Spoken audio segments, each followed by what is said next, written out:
Live at 5, several small breweries across Georgia say they are struggling to survive. Well, now a public petition is pushing lawmakers to loosen restrictions on how they sell beer. Atlanta News First reporter Amanda Rose spoke to people on both sides.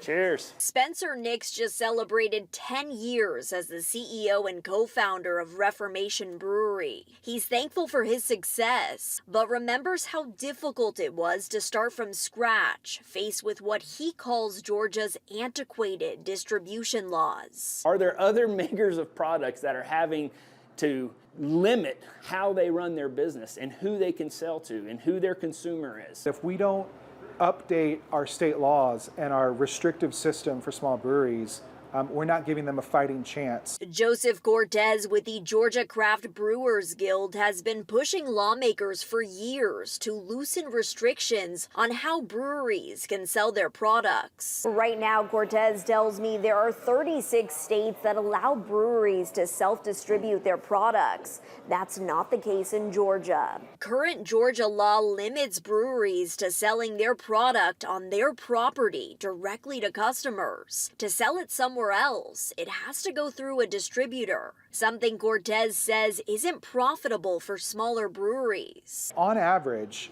the immediate markup for that product before it even gets to a retailer, before it even gets to a consumer, is 30%. The Georgia Beer Wholesalers Association sent us a statement saying in part, efforts to change distribution laws will, quote, weaken a system that offers safeguards for our youth, provides more than 5,000 jobs statewide, ensures a consistent revenue stream to state and local government, and most importantly, guarantees thousands of choices of good beer on store shelves at bars and in local breweries. In Woodstock, Amanda Rose, Atlanta News First.